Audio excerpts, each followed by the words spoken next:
பயணமாக புதுச்சேரிக்கு சுற்றுலா வந்துள்ள இந்திய துணை ஜனாதிபதி புதுச்சேரி கடற்கரை சாலையில் உள்ள நீதிபதி விருந்தினர் மாளிகையில் தங்குவதால் 15, 16 மற்றும் 17 ஆகிய 3 நாட்கள் அந்த பகுதி முழுவதும் பொதுமக்கள் நடமாட தடை விதிக்கப்பட்டு மத்திய துணை ராணுவத்தின் கட்டுப்பாட்டில் கொண்டு வரப்பட்டுள்ளது. இந்நிலையில் இந்த பகுதியில் உள்ள வீடு இல்லா நாய்களுக்கு தினமும் உணவு அளிப்பவர்களுக்கு தடை விதிக்கப்பட்டதால் நேற்று முதல் அவைகள் உணவு இன்றி தவித்துள்ளது. இது சம்பந்தமாக வாய்ஸ் ஃபார் வாய்ஸ்லெஸ் தலைவர் அசோக் ராஜிடம் உணவளிப்பவர்கள் முறையிட்டனர்.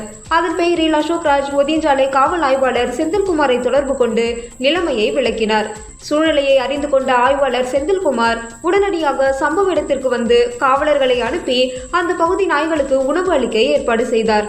இதன் மூலம் பசியில் இருந்த நாய்களுக்கு உணவு கிடைத்ததுடன் தினமும் அவைகளுக்கு உணவு அளிப்பவர்களான வீரபாரதி, பிரபு மற்றும் சஞ்சு பெருமூச்சு விட்டனர்.